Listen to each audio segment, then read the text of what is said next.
Hi, Virgo Sun and Rising. Welcome to your May 2023 Astro Update. It's Raina here. So, on the 1st of May, we have a Pluto retrograde at 22 minutes of Aquarius. You have been experiencing Pluto in Capricorn for the last 15 plus years. And in March, Pluto finally went into Aquarius. But because it hasn't even cleared 1 degree of Aquarius, it's very possible and very probable, I should say, that the retrograde is going to be occurring in your fifth house of romance. And I want to talk about that because on June 11th, Pluto will officially go back into Capricorn anyway. So what I want to say about this is because there's going to be 2 retrogrades of Pluto back into Capricorn. And then in November of 2024, we're going to see Pluto go ahead in Aquarius for good.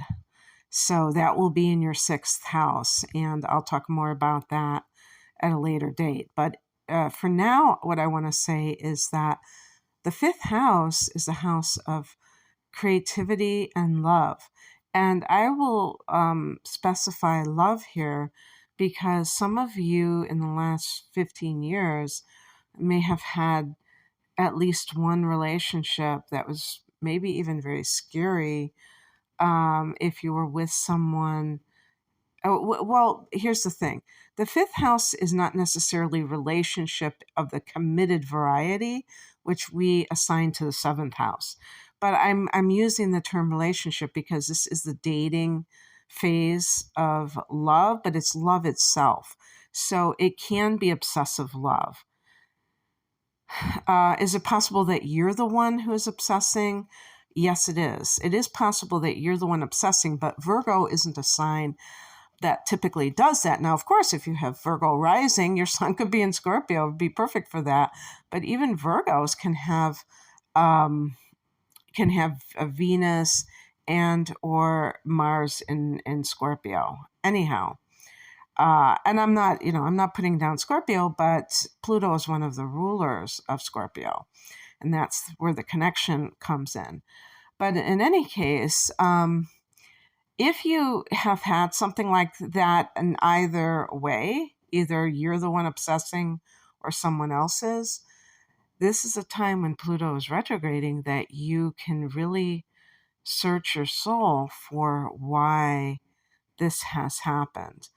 And even if you're the one who has been on the receiving end of somebody who is very controlling, and I would imagine that a lot of Virgo people were able to extricate themselves from that situation before it went too far, but it still may have left an impact on you in some way.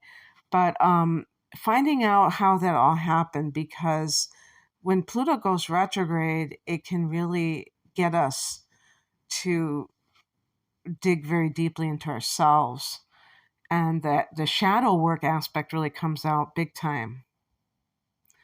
And same with creativity, because sometimes blockages are coming from emotional, situations. So it can work that way too, where the person is emotionally upset and they feel like they can't create. You know how sometimes people are in love and then it seems like everything's flowing and everything's going great. So something like that.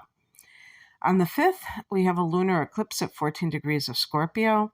So I get a kick out of that because it's like that kind of like continuation of that type of influence with the Scorpio. And this for you is a friendly angle. It's coming from the 3rd house, which could be something very mental in terms of feeling that sense of, oh, wow, having like a spiritual download that blows your mind. So keep that in mind about how this may affect you, because secrets can come out. But I think with I'm talking about just the moon in Scorpio altogether. But looking at it from the perspective of you, this is more about a download to me than anything else. And it depends on what's going on in your life. Something may become very apparent to you, and you may say to yourself, why didn't I think of this before? Now, this could be like a series of ideas that can change your life. So it can be many different things.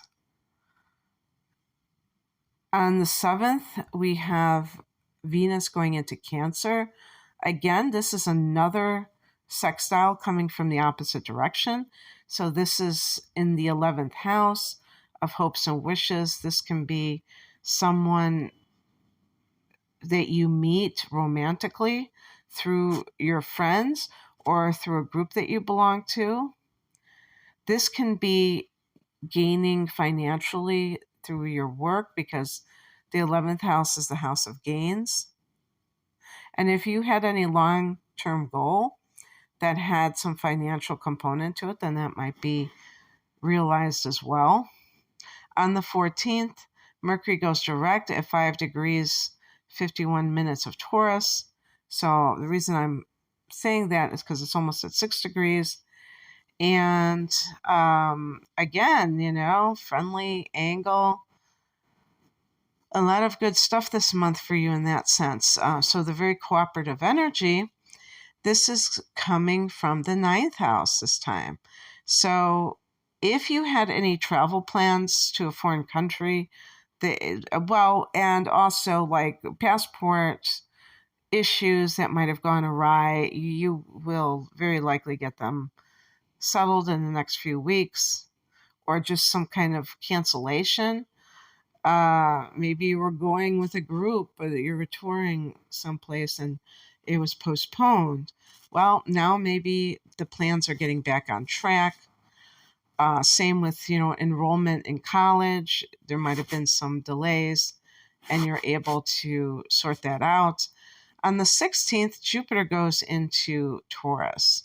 So this area, the 9th house, is going to be very much featured in the coming year because of Jupiter, but also Uranus is still there. Uranus can be that something happens very suddenly. So it could be like a sudden trip that you take, but it has a very, far away feel to it. It's not like going to, if you live in the United States, going to another state. Also, this might be a situation where you're working from or even studying abroad, and this is being made happen because of this. The technology is connected to Uranus, and the 9th house connects to higher learning.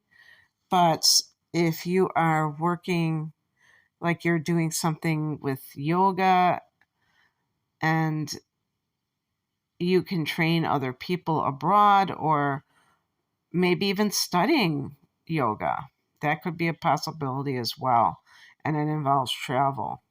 On the 19th, we have a new moon here, 28 degrees of Taurus. So just enhancing all of the new beginnings that are associated with Taurus season. But again, we have another, like the Aries eclipse, we have another new moon that's in a late degree of a sign. So it really, you have these other things happening, and it's like a grand finale before it goes into Gemini.